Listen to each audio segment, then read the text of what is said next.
Trouble losing weight? Need more energy? Want to improve your health? You got a fitness or nutrition question? I probably have an answer for you.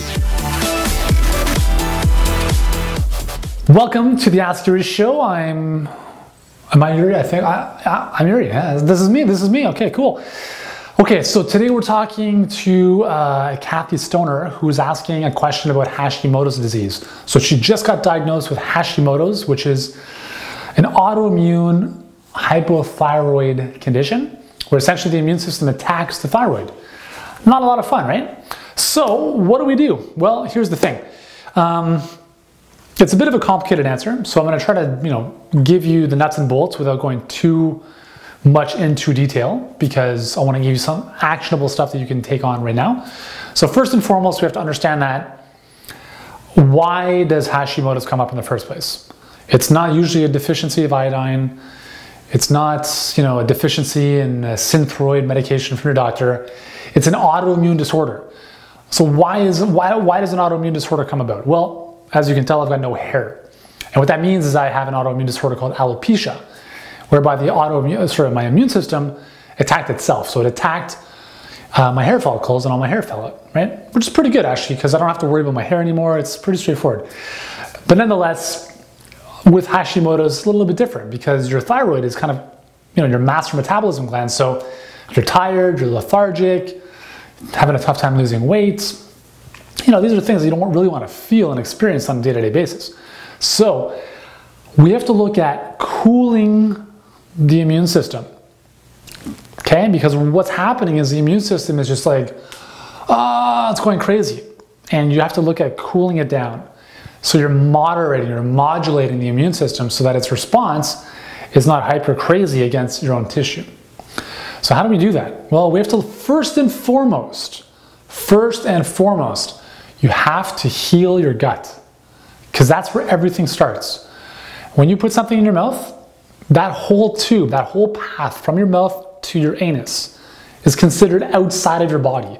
So when you eat food, it's not inside your body, even though it's technically inside of you. The only time it's inside of your body is when it passes the intestinal barrier and then it enters the bloodstream, okay? That becomes inside the body. The problem though is that a lot of these foods create intestinal permeability or leaky gut because they lead to inflammation, irritation. And actually, you know what? I'm going to make use of the whiteboard here. I think this is a good opportunity to draw this out. So in your gut, I'm just going to make so this is the small intestine. Okay, I'm just going to, my beautiful artist rendition here. In the small intestine, you've got food coming through, blah, blah, blah, blah, blah. Okay, and you have, this is the lining of your intestines, okay? So food's coming through your mouth, going into your intestines. And normally you have small little pores, they're like little channels, and they allow specific nutrients, glucose, amino acids, stuff like that, to go through without much problem. However, what happens is when you're not chewing your food properly, or when you're eating a lot of foods that irritate your gut, you end up having these things stuck to the gut, or bigger protein molecules will actually lead to some irritation, and those pores can start to widen. So for instance, if these pores start to widen, these large food particles can now get into the bloodstream. And these big food particles should not be in the bloodstream because they should be broken down appropriately.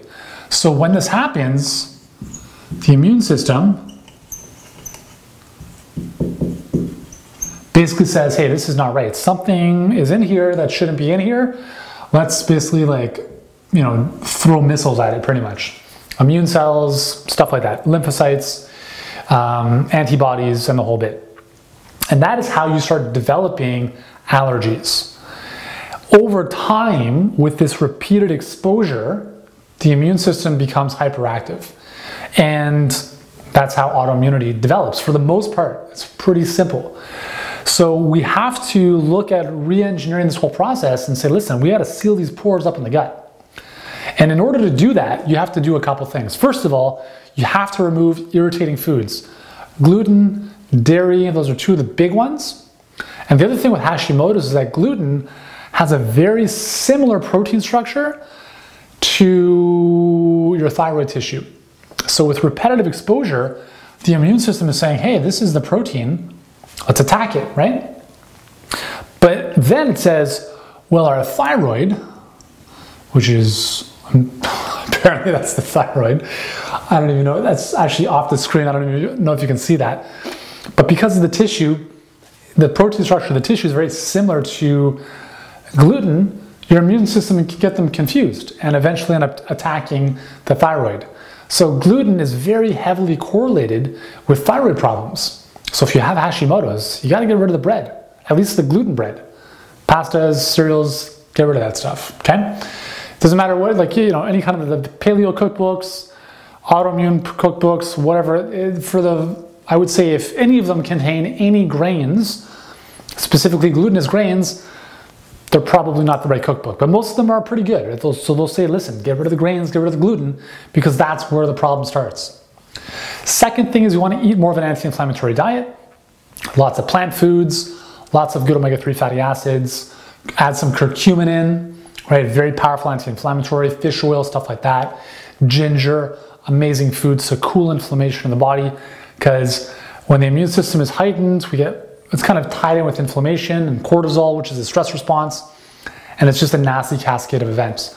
So, Kathy, hopefully that answers your question. I mean, it's kind of a long-winded answer, but it's really not a matter of, hey, doctor, can I get some pills? Because none of that's going to help the leaky gut.